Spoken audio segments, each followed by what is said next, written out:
Hi, this is Les Levine, the self-proclaimed voice of truth and reason in Ohio sports. Freddie-Kitchens let the cat out of the bag today, stopping just short of how ticked off he is that Odell-Beckham hasn't been in Berea for voluntary OTAs. Supposedly, Beckham has been in Monaco, which is a nice place to be. You Beckham apologists say that he'll be fine once he gets here next week for the mandatory OTAs. But don't you think Baker-Mayfield should be throwing passes to him instead of to Hollywood Higgins? And don't you think his head coach and offensive coordinator are put in a bad spot not knowing how Mayfield will click when it's time to call a play when the game is on the line? And what about the other 52 players who are trying to get to know each other while Beckham probably hasn't been introduced to half of them in the 3 days that he was in Berea? And what about Mayfield, who is asked every other day or so about his new wide receiver, Beckham? Everybody's saying the right thing right now, but I say stay tuned. The D-Man, Dennis-Manoloff, is here. More Sports and Les Levine is on the air.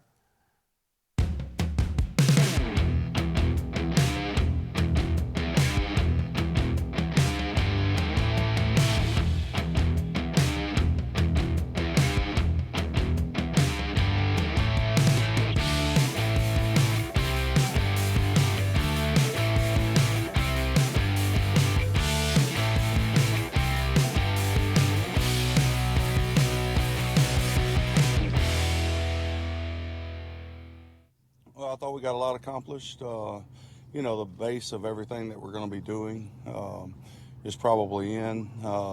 And again, that's just a starting point. You've got to have a base to start with, and we've done a good job of manufacturing that. And we'll see where it takes off from here. From the worldwide headquarters of More Sports and Les Levine, it's a Thursday night. Good evening, everyone. Welcome once again to More Sports and Les Levine into its 23rd consecutive year, soon to be 24th. And, of course, exclusively here on cleveland.com. The D-Man, Dennis-Manoloff, is with us as he is on Thursday nights. Hello, D-Man. I want to apologize to you, Les, for being an apologist. For who? I'm one of the Odell apologists who says, hold on until mandatory minicamp. Yeah.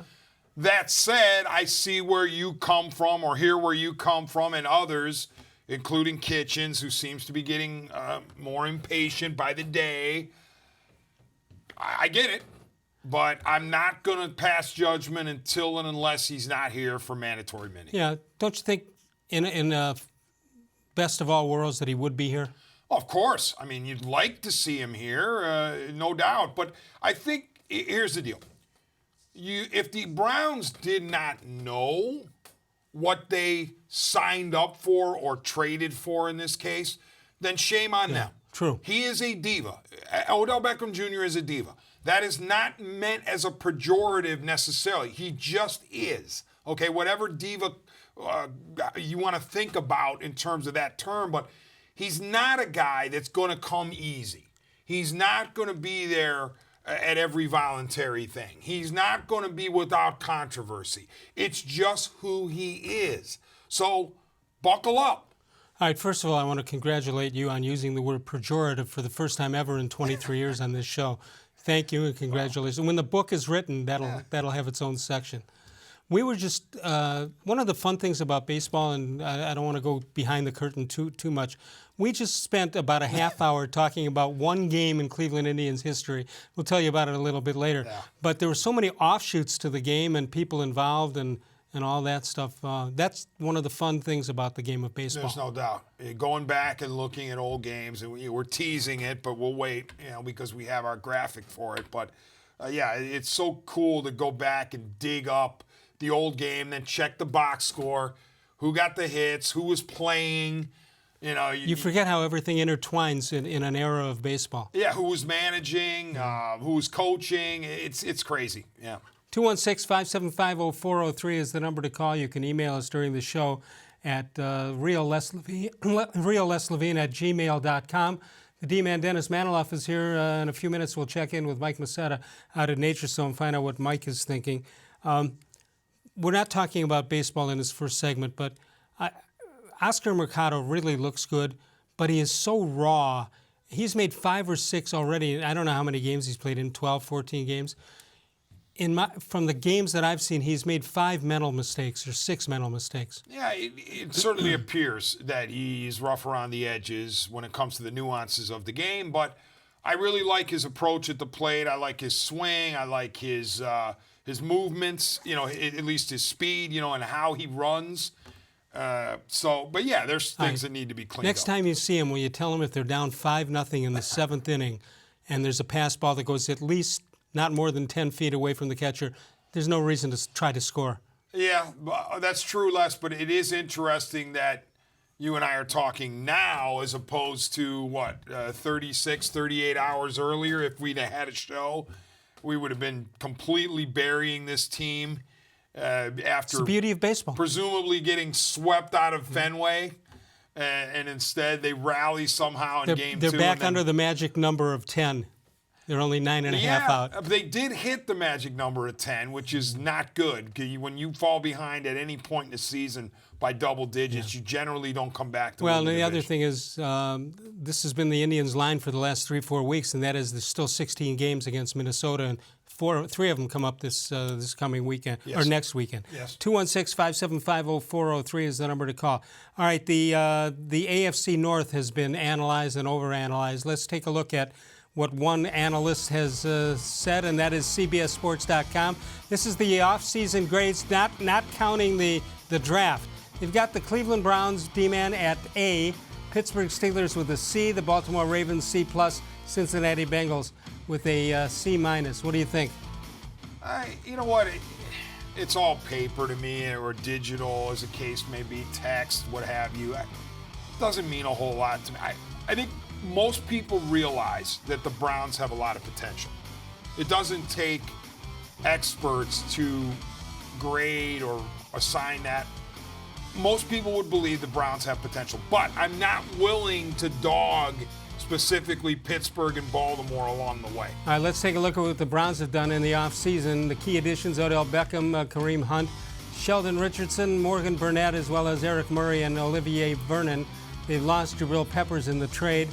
Brian Body Calhoun lost, Emmanuel Agba, Rashad Perriman, who did a good job for the Cleveland Browns, and Ricardo Lewis also there. Let's continue on and see what the Steelers have. They didn't do much in the offseason. Again, this is not having anything to do with the draft. They get additions with Dante Moncrief, Mark Barron, and Steven Nelson. Then you go to the key losses, the two big ones there, Antonio Brown, Le'Veon Bell, and Morgan Burnett, who ends up in Cleveland. Who ends up in Cleveland. You don't see too many guys. Joe Hayden went from Cleveland to Pittsburgh. You don't see too many coming the other way. Here are the Ravens' key additions of Earl Thomas, Mark Ingram, and Seth Roberts. They lose C.J. Mosley, Terrell Suggs, Eric Weddle, and Zadarius Smith. So, again, these are names that don't mean much on paper. Not much action one way or the other with the Cincinnati Bengals. They had John Miller, who's going to be busy if he's doing the play-by-play for the San Francisco Giants. Not the same guy?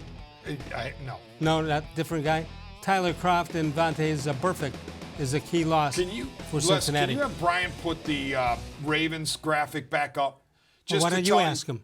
Brian, ask him nicely. Can you put the Ravens one back up? Just to Look show at that. you. Look at that. That's incredible. I mean, that's why Brian gets paid the big bucks. Listen, key losses. Or wants to. Key losses, right? Yeah.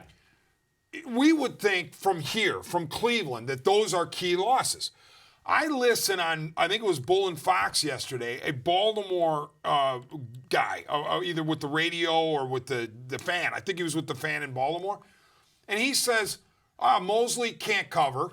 Suggs is done. Weddle has no speed, and Smith is an okay player. Well, that's why when you talk about names Thanks, on paper, that's what it means. Yeah, so I mean, but the point is, we in Cleveland would look at those names as key losses and say, oh, look at how the Baltimore Ravens were weakened. Meanwhile, the Ravens guys are going, no, we'll be all right without these guys because they've lost a few steps. I mean, the guy on the air yesterday was saying that Suggs was barely noticeable the last 8 or 9 games. Well, that may very well be, but that also means they have to find somebody to replace them. Yeah, you're right. And he was also saying that he thinks, the Ravens have finally figured out that you have to get faster. You have to get, younger and faster, and that Ozzie Newsome, before he left as GM, was kind of stuck on a bigger, less sleek model player. Right. And now the new GM, the new people have come in. The Ravens are getting younger and faster. So I'm sure Ravens fans look at their roster and go, we're pretty good. We're the defending division champs. 216-575-0403 is the number to call. You can email us during the show at reallesLevine@gmail.com. When we come back, we'll check out what Mike is thinking. You can follow us on Facebook, facebook.com/More Sports and Les Levine. New content is posted each and every day. Your names and pictures will be posted as well. We'll take a break. We'll come back in a moment. More Sports and Les Levine, seen exclusively on cleveland.com.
The Ohio Lottery Partners in Education program has been recognizing role model students and teachers since 2007. To nominate a deserving teacher or student, go to ohiolottery.com. In the About section, find Supporting Education. There, you can nominate students in kindergarten through 12th grade as academic all-stars. Teachers can be honored as the Teacher of the Month. Every school that participates is eligible for the School of the Year. The Ohio Lottery Partners in Education, where stars shine.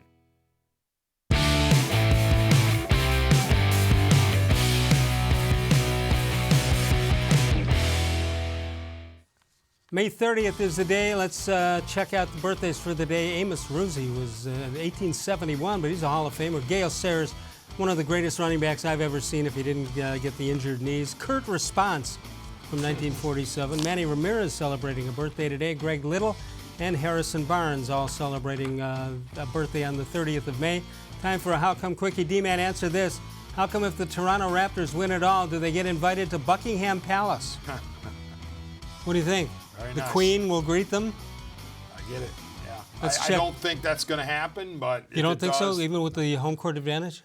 Listen, Les, I find it hard to believe that the Cavaliers of the past two seasons win one game against the Warriors in two finals.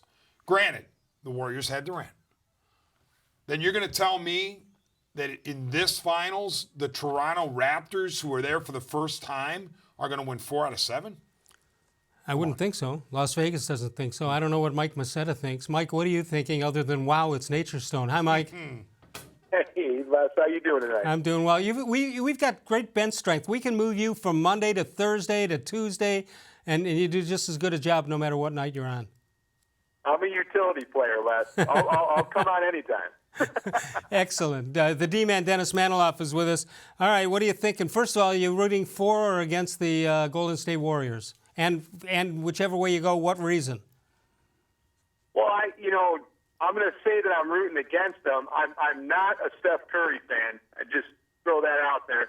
I find his antics on the court to be off-putting for me. Maybe that's just because he beat the Cavs all these many times, but don't like him.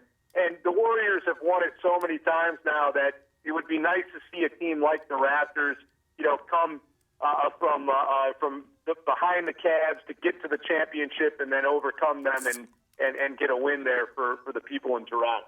Is it un-American to root for the Toronto Raptors? I don't know. I mean, Golden State's its own country anyways, San Francisco. So yeah. I think it's un-American for either of them. We're Midwesterners, so I don't think it really matters. But yeah, I don't think so. Toronto's part of the NBA. I'm just rooting for a team. It doesn't matter where they're from. Yeah, if the Bruins or St. Louis Blues can win hockey, certainly you can allow Toronto to win in basketball. Indians turned things around in the last couple of days. We'll throw this out to both of you. I think we all overreact to 1 or 2 games in a row, but when you see what you saw, it's understandable why we're overreacting. What do you think? Well, that's in baseball. That's what happens during the course of the season, right? As fans, because we see them so much in such a long season, but they're playing so many games in a row that we overreact to 1 series or 2 series, and I think that's what it was. It was a real overreaction. They lost some games, in a row there, and Minnesota, quite frankly, is not. If Minnesota's not winning the way that they're winning right now, which they're on a record pace, as of right now, is concerned with the home run thing. If they weren't doing that, I don't think that it would be as big of a deal. But because they're winning the way that they're winning, we do have a tendency to overreact. Well, I think the Indians will be fine. You know what I said to D-Man just before the break or during the break, that with 4 games against the White Sox and then 3 games at home against Minnesota, the Indians can be right back in the thick of things by a week from Sunday. Exactly. Yeah. They need to take 3 out of 4 from both of these teams, but if they do that, they'll go from being 9.5 back, being 2 or 3 back, and they should be fine. Isn't the Minnesota series 3, D-Man? I thought it was 3. Yeah, I think 4. it is. And then Minnesota's got Tampa, I think, for 4 games, which is no picnic, as Cleveland found out. I'm not willing to say that the Indians have cured all their ills in 2 games. No, but this is encouraging. But when you figured that the game 2 of the Red Sox series was a loss, guaranteed loss by the 8th inning. I mean, teams don't give up 3-run leads in the 9th inning, period, let alone the defending world champs. And you're going with Plesac as your starting pitcher in that game. Yeah, and he pitched really well, but you were still, we're in danger of losing that game. And then you come back yesterday and guys are hitting the ball all over the place and you're feeling good. But this is the thing, and I think you and Mike would agree with me, Les. It bothers me when people bury a team and then decide no matter what happens positive, they're going to continue to bury them. Baseball is built for both micro and macro looks. You can look at the big picture and say, right now, the Indians' chances of winning the division don't look particularly good. Right. But you can also be happy as an Indians fan when they do what they did the last 2 nights. You don't have to sit there and go, they're going to be terrible anyway. They're not going to make the playoffs anyway, or they're going to lose to the Twins anyway, so I don't care about what happened the last 2 nights. No, baseball's not designed that way. It's a daily game. You can look at the micro, appreciate what happened that night, and worry about the macro some other time. Or you can do them at the same time. But you don't automatically, just because you think a team is not going to win or is going to be bad, you don't have to say, I can't appreciate any of the victories, right? I'll tell you what I think all of us agree on, Mike, and I'm just putting words in your mouth, too. After watching what happened in that game down in Houston, you've got to do something about the netting around baseball. I don't know how far you have to take it, but you can't have a 4-year-old girl going to a baseball game and then having that happen to her. If it's just a money thing, shame on everybody. Yeah, I'm with you, Les. I'm going to be honest with you. When the Indians started that project where they put that netting up, when I first went to the game and I looked at that netting, I thought it was going to be an obstruction to sit there and watch the game through the netting. Yeah, but when you do it, it's not an obstruction at all. And it is very, very, very vital to the fans, to be able to keep them safe. These guys are so big and they're so strong and they hit the ball so hard, especially foul balls, they get them off the barrel of the bat, that you need that netting up to keep people safe in the stands. And we have the technology now, so you might as well use it and get that netting up. And my heart goes out to that little girl and really anybody who's been hit by a foul ball like that, because that's just a horrible situation that could easily be avoided if they were to do something about that. And the Indians have. They've extended that netting quite a bit over the last couple of years. I would put Nature Stone from dugout to dugout. If Nature Stone from dugout to dugout would keep everybody safe. Yeah. No, I heard the argument that you have to pay it when you're at the ball game. You have to pay attention. You're going to ask, number one, you're going to ask a 4-year-old girl to pay attention. Number two, a lot of us have had some sort of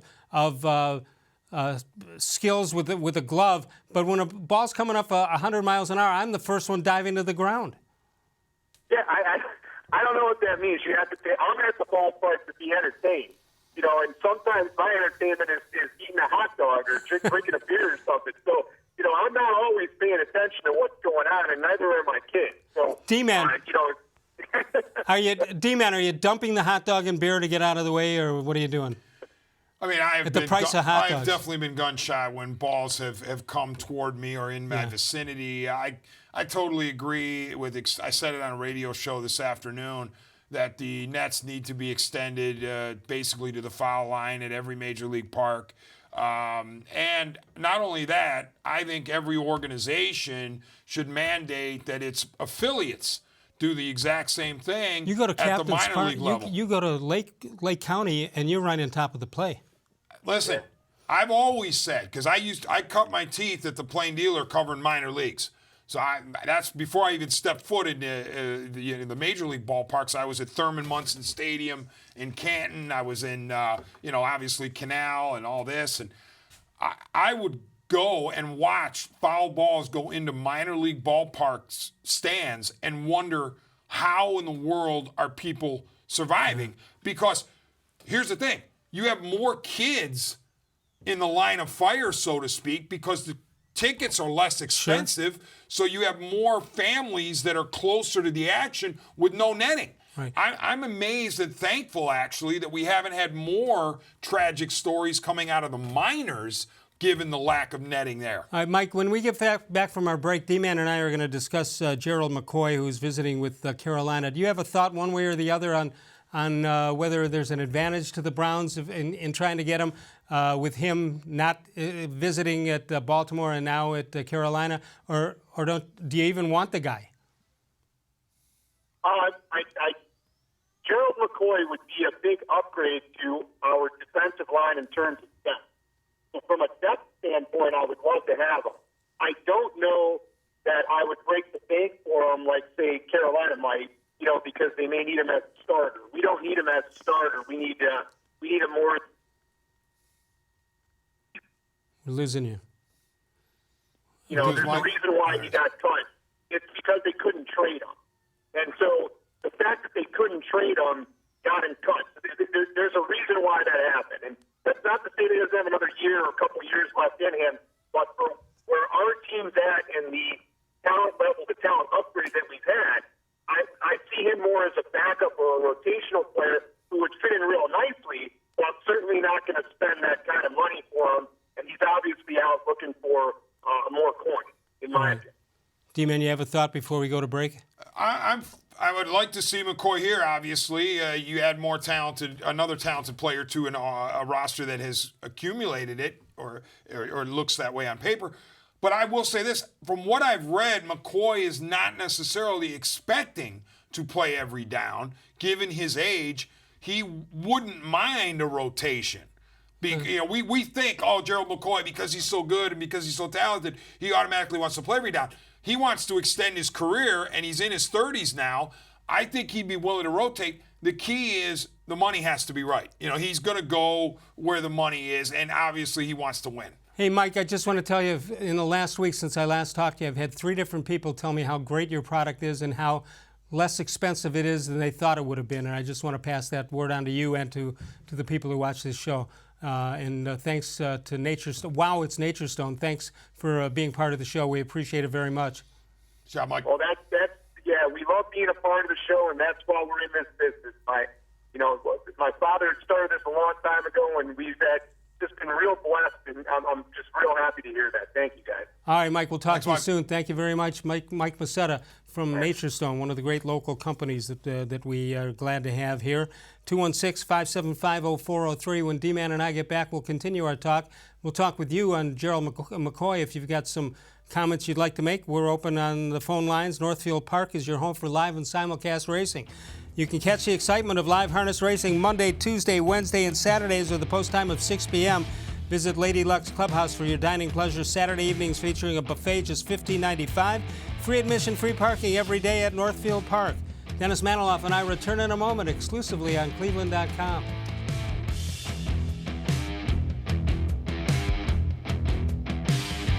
When my dad started Nature Stone right here in Northeast Ohio, he created a solution for age-old concrete problems. Unevenness, cracking, pitting, and more. Nature Stone solves all of these problems in garages, basements, and outdoor spaces. Nature Stone is beautiful, environmentally friendly, and always affordable. Plus, Nature Stone is backed by Russell's Promise, our true unconditional warranty. Get Nature Stone installed in your home by the end of May and get up to half off. Schedule your free in-home estimate easily online today. It's not just a floor. Wow, it's Nature Stone. There are tastes we remember. Every smell brings the happiness of times gone by. Experience this every time you walk into Gallucci's Italian Foods. Whether you need lunch on the go, a catered party, or that perfect blend of wine, meats, and cheeses, Gallucci's has exactly what you're looking for. Straight from Mama's Kitchen for old world traditions or original experiences. From the tastes you remember to new flavors you'll never forget. Gallucci's is a tasty branch of your family tree. When it comes to selling you a mattress, most retailers are handing you a line. A long line of extra steps that drive up costs and create confusion. At the Original Mattress Factory, we simplify the mattress shopping experience by building mattresses and box springs in our own local factories and selling them direct to you. It's short, sweet, and simply makes sense.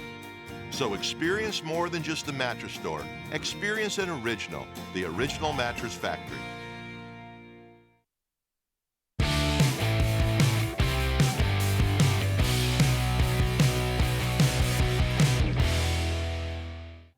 You know what? We want Gerald to go out and look at other places, because when he makes the commitment here, we want him to be all in. Because everybody that's going to be here is going to be all in, and that's what we need to get to where we're going. So we're fine with him taking a look at everybody else. We don't care, because we've told him who we were, and if that's who he wants, he will end up here. He knows the direction we're headed. Did those discussions get to the point of him wanting to know what your projected role for him would be, play time? And did you get that specific in a meeting like that?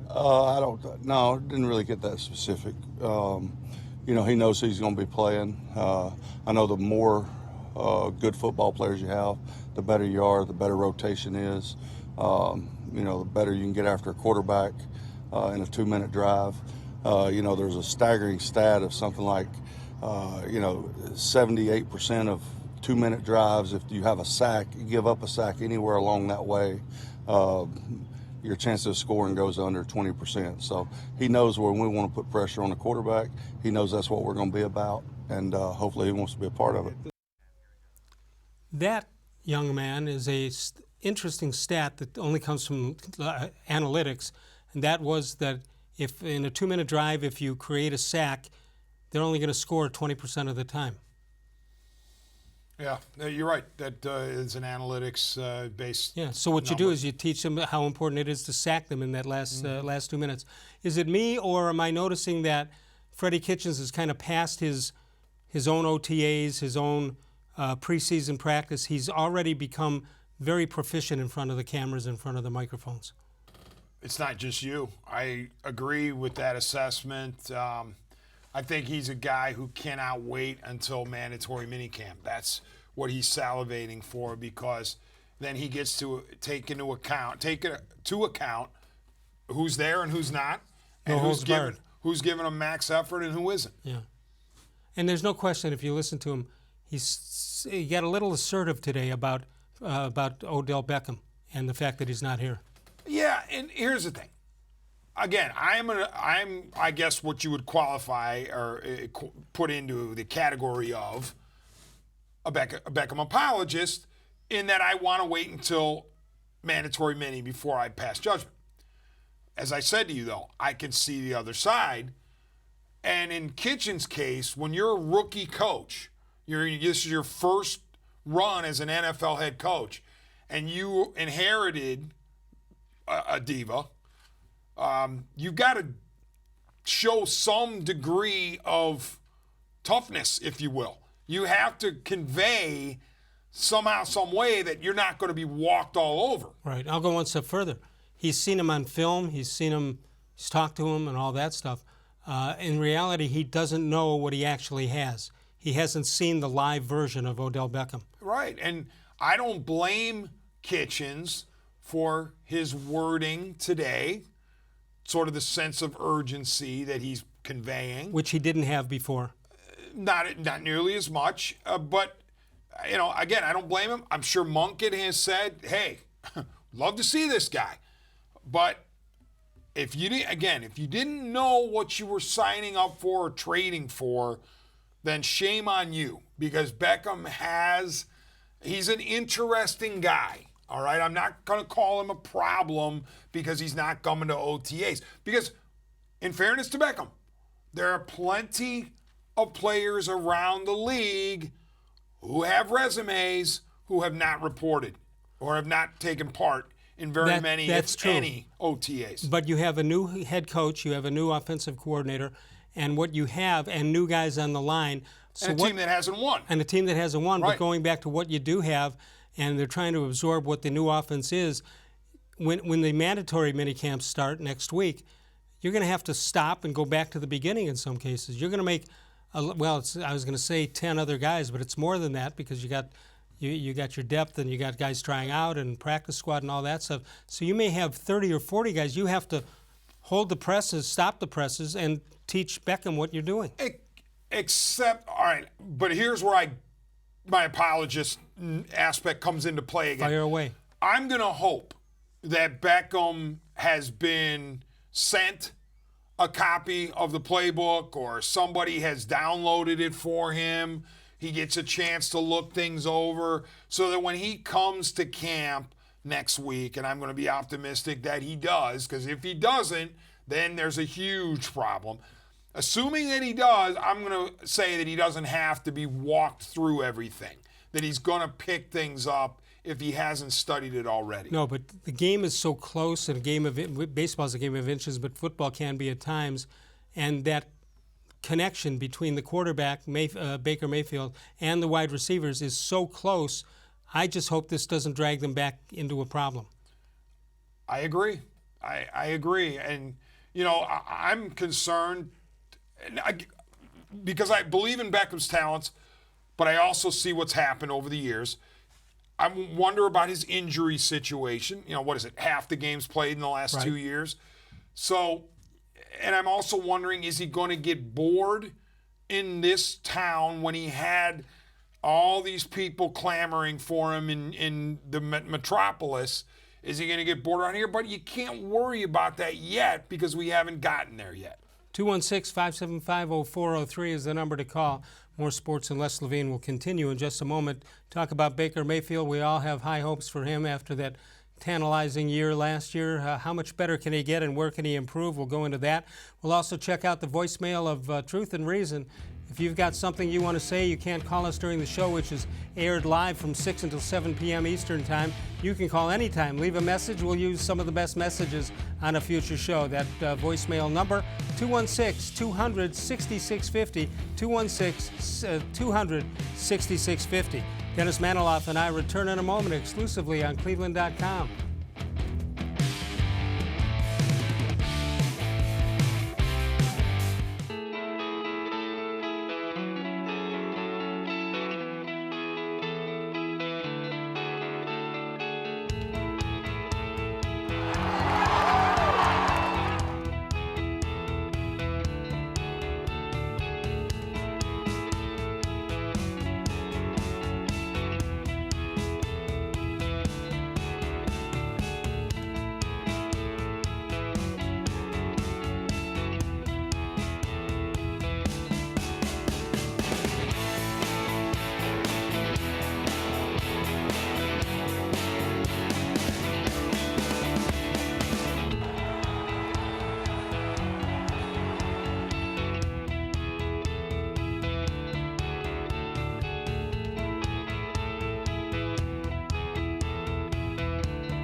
It takes attention to detail.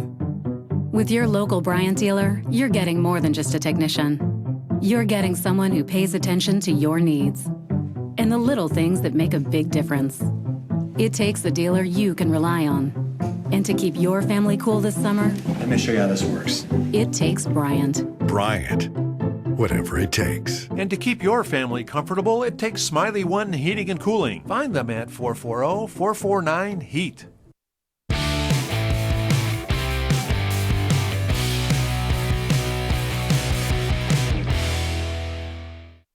You know, one thing Baker can get better at, because we ain't got some of our top guys here, but one thing Baker can get better at, although they're not here, is, he's still got to go through his progressions. He's still got to learn how to throw different receivers. He still has to learn how different receivers come in and out of routes. I almost knocked your thing over again. But so he can continue to get better with his eyes and with his declarations and with his sights and his hots and his protection adjustments and things like that. And then throwing the guys, different type guys coming out of breaks, because even when we have all 3 or 4 guys here, we have our top 6 guys. If we have our top 6 guys, every one of those 6 is going to come out of a break differently. So it's just extra practice for that type setting. He's done a good job of that. There's Freddie-Kitchens talking about Baker-Mayfield. You know, there's such a thing as a sophomore slump. There's such a thing as catching up or getting ahead of teams because they haven't seen enough of you on film. That won't be the case anymore. All these teams have everything they need on Baker-Mayfield.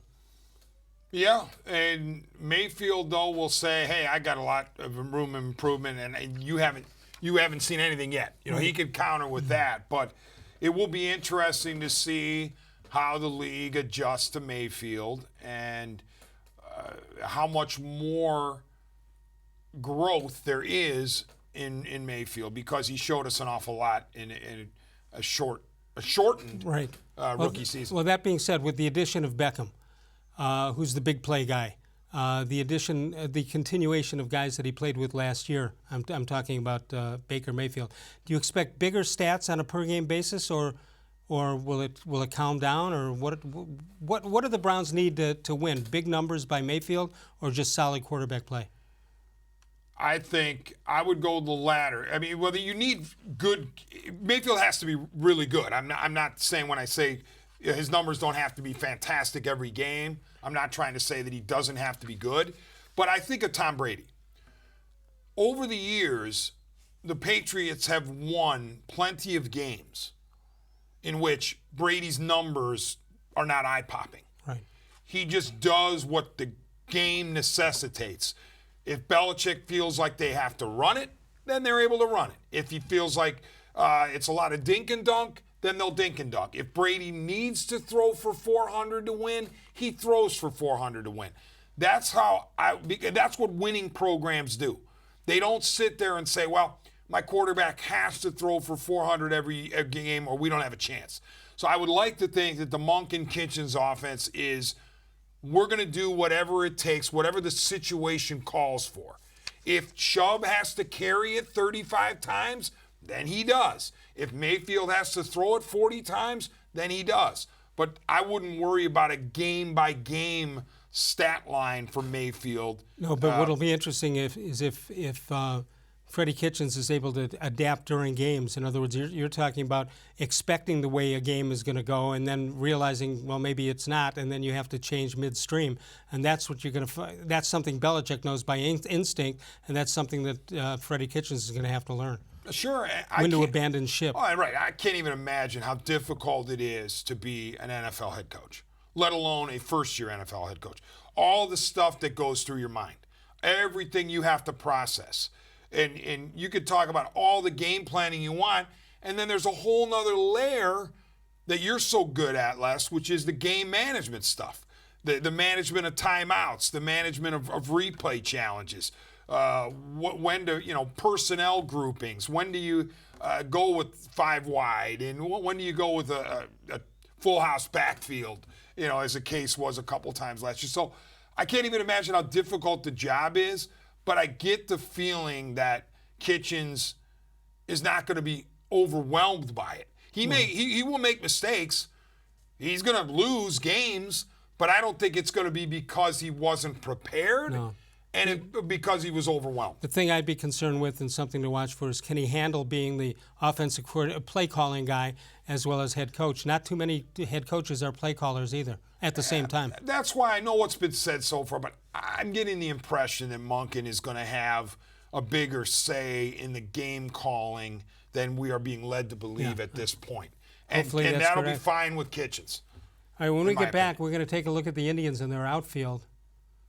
Greg Allen, all of a sudden? What's up with that? Don't be dissing Greg Allen after yesterday. The last and 2 the days. night before. Yeah, Greg Allen. Well, we'll do that. We'll take your calls also. Sokolowski's University in. Tomorrow they're shutting down the entry into the big wine tasting contest, which is coming, not contest, but event, which is coming up on Sunday. 3 o'clock is the start time for that.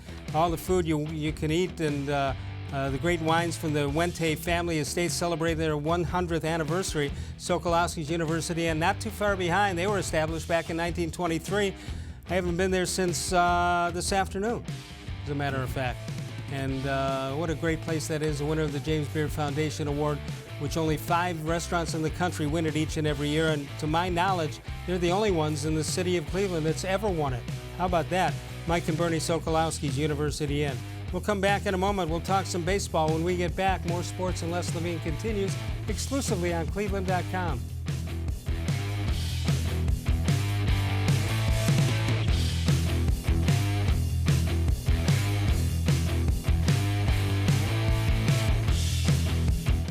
Concrete in your garage is uneven, cracked, pitted, and just plain ugly. Transform your garage into a welcoming entryway with Nature Stone flooring. Nature Stone corrects uneven concrete so you don't have to worry about tripping or slipping. Plus, Nature Stone is backed by Russell's Promise, our true unconditional warranty. Get Nature Stone installed in your home by the end of May and get up to half off. Schedule your free in-home estimate easily online today.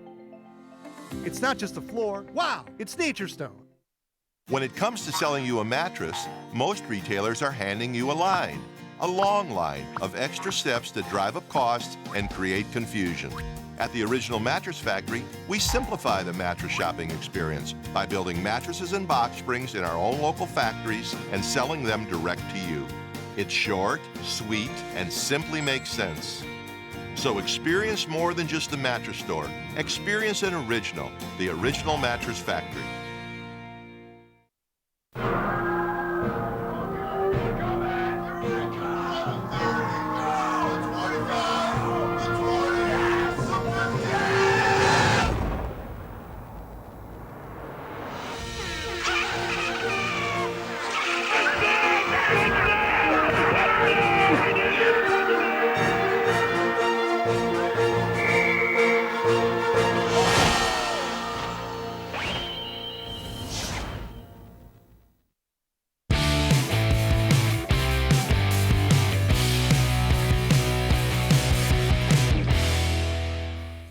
All right, D-Man, this is what we were talking about. This date in history, 1977, Indians right-hander Dennis Eckersley pitches a 1-0 no-hitter against the California Angels at Municipal Stadium. So many things, when we looked up the history of that game and everything, so many things popped up that Frank Robinson got fired and wound up being a manager, a coach with the Angels. Coach from the Angels, Jeff Torborg, becomes manager of the Indians. Pretty interesting stuff, and the amount. And Frank Tanana, the loser in that, and what did he give up? Just 5 hits? Yeah, the line we checked on Tanana was 8 innings, 5 hits, 1 run, 1 walk, and I want to say 8 Ks. He pitches obviously 8. He goes complete game for him because he didn't pitch the 9th, obviously. So you have 2 complete games. Eck faces 1 over the minimum, right? A first inning walk. Tanana only faced 3 over the minimum because he got 3 double play grounders. And only pitched 8 innings. Right, and so he faced 27 batters. So we were talking about how rare it is to have a game in which the pitchers combined to face 4 over the minimum. Yeah, it's unbelievable. That's a remarkable thing. And Manning was your leadoff batter. Kuiper was batting second. Jimmy Norris, we checked that. First inning, the Indians score.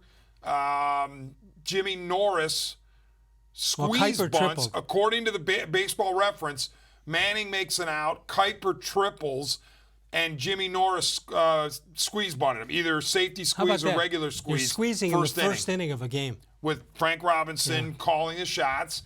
And Tanana, after that, was pretty much lights out. Yeah. But that was how the run was scored. And we also remember Eck famously telling Gil Flores, the final batter, to get back in the box because he felt like Flores was taking too much time. He was arguing over pitch. He winds up striking him out. Let's take a look at this date in Les Levine history. We'll find out what's going on here. May 30th, 1978. Les gets booed after getting 2 foul balls on consecutive pitches at a nearly empty Municipal Stadium. The boos got even louder when Les gestured to a kid to walk 4 sections over to come and get one of the balls. The kid declined. The kid should have been booed. I wanted to give him a ball, but there was nobody there on the upper deck. Let's look at this date this week in review, since it's a Thursday night. 1964, Les receives the Summa Cum Loudly Award at Brush High School for talking so much during class. Then we have the 29th. Les's neighbor, Mrs. Rosner, steals a record 49th wiffle ball, which was hit into her yard from Chavez Levine. Mrs. Rosner had a quick first step for an 89-year-old. Then we continue on in This Week in Review. Oh, that's it. That's it for This Week in Review. Were you a goof-off in school, Les? Were you a miscreant? A miscreant? Or mischievous, I should say. Mischievous. I was nothing. I was a non-entity, a non-factor at all. But you talked a lot. But I talked a lot. I was funny occasionally. Hey, we haven't heard from this guy in months and months and months. That's Dan in Hubbard. Dan, how are you? Hello, gentlemen. How are you? Have you spoken to us since we've come to cleveland.com? No, I don't believe I have. Where's the bell? Welcome back to the fold. Yeah, I know. I need to be back to the fold. I don't have nobody to talk to about anything. Hey, before we go anything farther into the Indians, how can Kevin Durant have a calf muscle problem? Did you ever look at his legs? How thin There's they are? muscle in those legs. I looked at him walking around yesterday. He looked like he got toothpick. Well, how tall is he? How tall is he? Huh? What is he, 6'10"? Anyways, 6'11". on a tribe, how long do you think they're going to ride with the Martin in center field without the way he's hitting? Or not hitting? Leonys-Martin? Yeah, I'm not happy with Martin. He takes a bad angle to the ball defensively. I mean, he turned twice in Fenway the other night. But what are their choices? Some camels out there. What are their choices? Well, whose fault's that? I guess I don't know. Hey, by the way, Cargo is signed a minor league contract with the Cubs. He signed with the Cubs today. Yeah. Well, I don't have an issue with that. Go? No. What, Dan? What's that, Dan? You think you should let Cargo go? I didn't have a problem with them letting him go. I thought I was hoping for lightning in a bottle. Yeah, I thought for a while, why don't you let him have a little more time? But they determined that it wasn't going to matter if you gave him another month or two. That doesn't mean they're happy with what they have. Yeah, but then I guess we're going to have to wait and see. But listen, I'm not saying that statement on Greg. I don't mind Allen. I think Allen might. I just told somebody last night. I hope he keeps coming. I like that kid. Well, while you're talking or waiting, we're going to throw up some graphics to show you what's going on in that outfield because that relates exactly to what you're talking about. Here's what this outfield has done right now. You take a look at it. Mercado's hitting .333 with a homer and 4 RBIs and a couple of stolen bases. Then you see Naquin. I'm just not a Naquin fan. Then Luplow, who's come alive a little bit power-wise. Martin hitting .223, and Bauers at .215. It's begging for one of these guys just to shoot above the pack and take over this job. I will say this. I like what I've seen from Luplow against lefties for the most part. I like his approach. I like his swing against lefties. I know small victories, and Bauers, we'll run into one here or there. I wonder what he's going to be like. They're still young, Bauers and Luplow. I would think the Indians are saying, based on how the percentages of success and failure in the majors is, and I'm not trying to disrespect either one of these guys when I say this, but they're looking at Luplow and Bauers and saying, hopefully one of these guys sticks. That's what they're hoping for. They've had like 8 or 10 guys. Hopefully 2 guys would have stuck, but that's not been the case. I just am beginning to I've never been a fan of his. I haven't been able to tell you guys that, but I'm not a Naquin fan. I think that you've never been a fan of whom, Dan? Naquin. Naquin. He reminds me of a Ben Francisco. You keep giving him chances when he comes back from injuries, and he does nothing. And how long is he going to live off that inside the park home run? I mean, well, you take a look at this crew of outfielders, and there's fatal flaws in each and every one of them. There's nothing great about any of them, and each of them has a bad flaw. I mean, I think that it's way too early on Mercado, and I apologize for this because I like him at the plate right now. It's tough that he's in the second spot. That's kind of pressure to be there. But fundamentally, he and Martin do not look like they understand the game of baseball in any way, shape, or form. Well, they don't have fundamentals down very much. And like you my said, thoughts exactly. Martin takes a terrible route to the ball. Terrible. But I have a question for you, too. The kid that played right for us last, who was always hurt with his calves and his legs. Did he sign with Pittsburgh? I can't remember his name now. Lonnie Chisenhall. What's he doing? Is he playing or is he hurt? He's injured again. He's still injured, yeah. I just read recently where Neil Huntington of the Pirates was talking about, I think specifically about the calf. I wonder if Chisenhall's calf is ever going to be right. You wouldn't think so because it took so long here and still didn't get it right. It seems like a chronic situation. Yeah.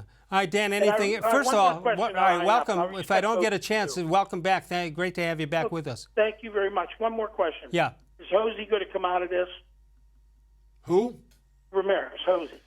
If you'd asked me that after Game 1 of the Red Sox series, I would have said no, but I saw a heck of a lot of good at-bats the last two games. He gets the one he turned on the ground rule double. That looked like the old Jose. He gets White Sox pitching for the next 4 games, so who knows? Maybe he will get ignited. Dan, we got to go. Thank you. Thanks. Quickly, take care, guys. Just to sum up, you got Carrasco going tonight. He's got unbelievable numbers against. Just from what you can remember. I lost it on there, but it's something preposterous in his last 9 starts, I think, against the White Sox. He's 7-0 with a sub-1 ERA. So the Indians have to feel good about their chances going in to tonight's game. 4 games in Chicago. Right now you can catch the excitement of live harness racing at Northfield Park. They've got live harness racing Monday, Tuesday, and Wednesday, as well as Saturday at Northfield Park. Post time is 6 p.m. for that. Northfield opens early every day for simulcast action from the top thoroughbred and harness tracks all around the world. Free admission, free parking every day. That's at Northfield Park. Each week, the Ohio Lottery's Partner in Education program recognizes students who are role models from across the state of Ohio. This week, we head to East Palestine High School to meet Julia Mixon. Julia excels in shot put, discus, and in the classroom as well. The Ohio Lottery proud to salute Julia Mixon, this week's shining star.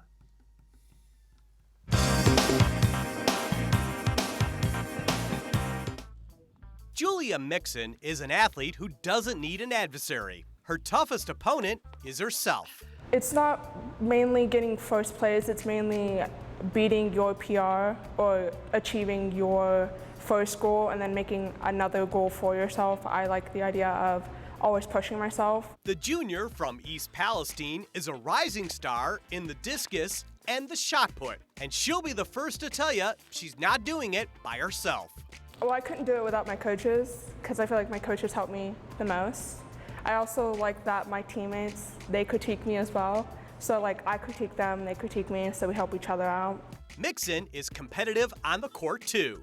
Julia made the varsity basketball team as a freshman, and she kept getting better and better. This winter, she was named first team all-conference and first team all-county. She still has a lot more work to do, so we don't want her to be satisfied where she's at. But she was very happy and surprised to be, first team all-county in our league this year.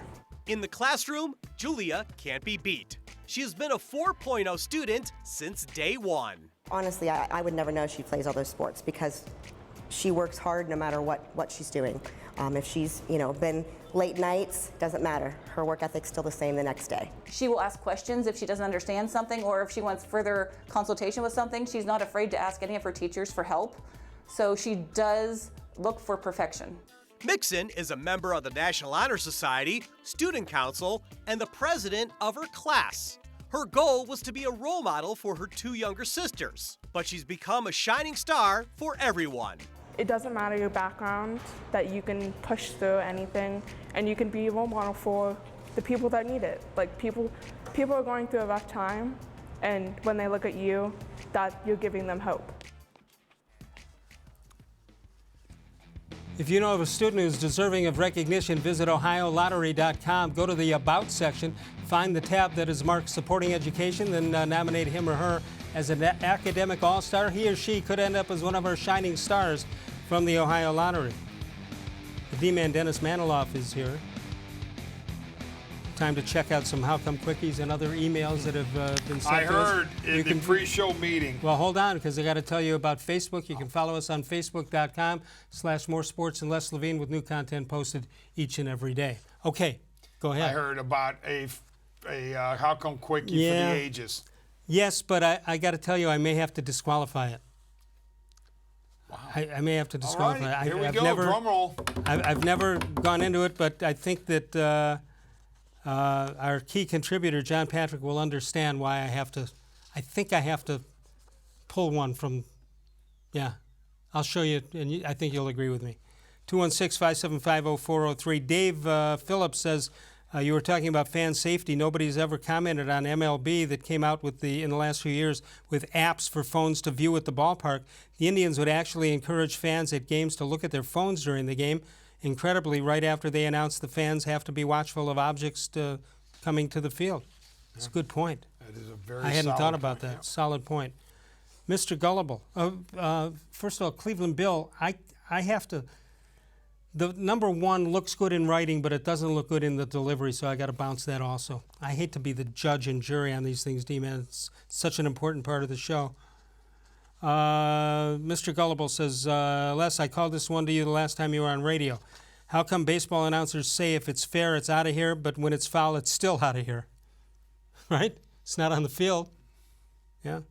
My favorite one along that line is, how come the Indians' home announcers, when there's a shot into the gap, they say this could be trouble? No, it's a shot in the gap. It could be really good.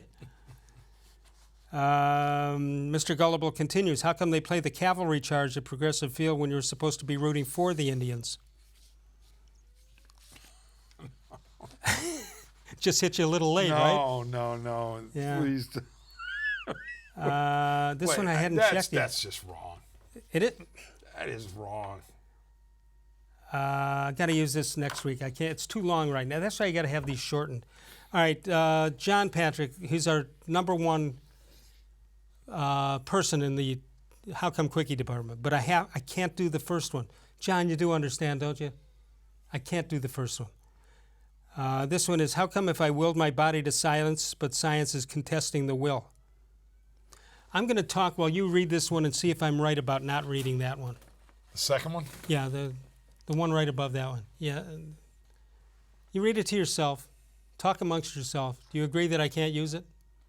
I would pass. Yeah, but it's not that it's not good. Just have to pass. So what's the super one? That was probably it. Oh. Okay. Only one thing to do at a time like this. Don't be upset with me, John, that I edited it. Yeah. Let's go to BP and Pepper Pike. Hello, BP. Les and Dennis, how are you guys doing? Good. How about you? Doing well.